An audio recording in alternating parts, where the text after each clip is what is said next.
Item number, SCP-130. Object class, Euclid. Special containment procedures. SCP-130 is to be staffed by 12 D-Class, 6 security agents, Level 2 130, and 1 researcher, Level 3 130, twice per day, starting at 1/2 hour before local sunrise and sunset. All staff are to be appropriately uniformed. When not staffed, 2 security agents will remain in the lobby, and 2 additional agents will patrol within the building.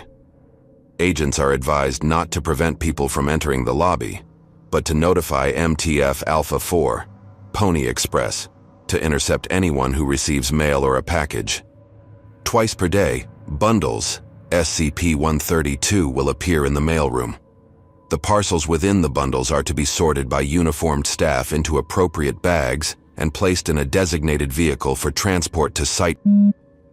Should mail arrive with the following addresses: redacted, follow procedure Franklin 16, detailed in Addendum 132. Otherwise, mail will be checked under standard practices for any items of interest. Objects are not to be placed for outgoing mail unless certified orders are given by O5. Procedure Franklin 17 outlines the protocol used in these cases. Should anyone else enter SCP-130 to use the outgoing mail slot, they are to be permitted to do so, then intercepted by MTF Alpha 4 as soon as possible for questioning. The incident is to be reviewed through security tapes and the outgoing mail watched for in subsequent bundles and checked through the list of previous parcels delivered. Description: SCP-130 is a post office in South Africa, constructed in 18.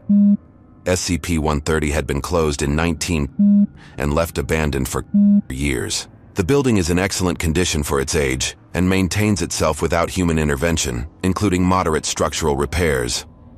SCP-130 has been designated a historic site through an agreement with the South African government. 5 times per week at local sunrise and sunset, several bags and boxes will appear in the mailroom.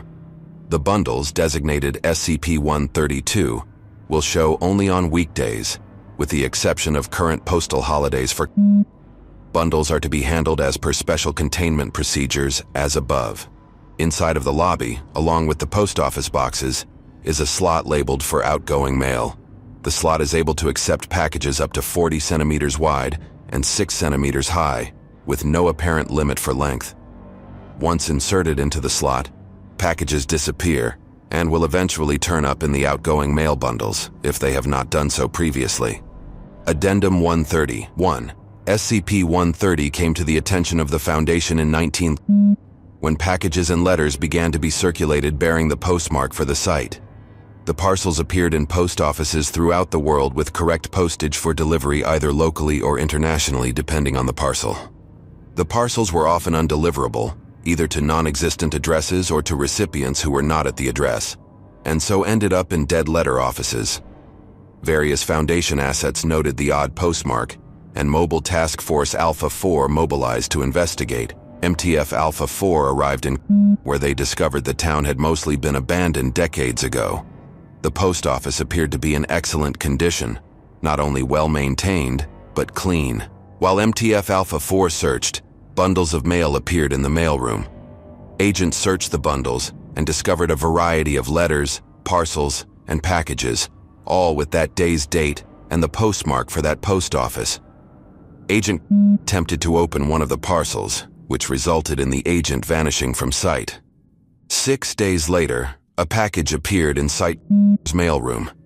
Inside of it was Agent and an envelope with a receipt for postage due. Agent had returned to sender and postage due tattooed on back and was in a comatose state. Agent remained in that state until the envelope was delivered to SCP-130's outgoing mail slot, whereupon the agent returned to consciousness with no recollection from the time of disappearance. Similar results also occurred when agents tried to take away or damage either the parcels or the post office itself. Further investigation led to the current containment procedures, where D-Class personnel in uniform circa 19 sort through the mail when it appeared. Once processed and put in a marked vehicle, the mail can then leave the area unmolested. If the bundles are untouched, however, the bundles will vanish and later appear in the postal systems of the world in order to be delivered. Addendum 132. Through examination of the mail parcels over the past years, research has shown certain trends. Over % of the mail is of a mundane nature, except for the matter of the postmark. Exceptions to this are letters that were apparently unsent for whatever reason and temporally displaced letters. The former, while odd, will be destroyed in order to protect the nature of SCP-130. The latter will be examined and results submitted to redacted. Letters addressed to Foundation sites or personnel are to be sent to Site where they will be reviewed by Department. Reports shall be classified under Project pending Overseer review. Procedure. Franklin 16. When mail is specifically addressed to redacted, the mail is to be sealed in a case with active countermeasures and brought to the office of the present level 5 or 130 supervisor. Mail will then be screened for possible explosive, chemical, biological, memetic, or redacted threats.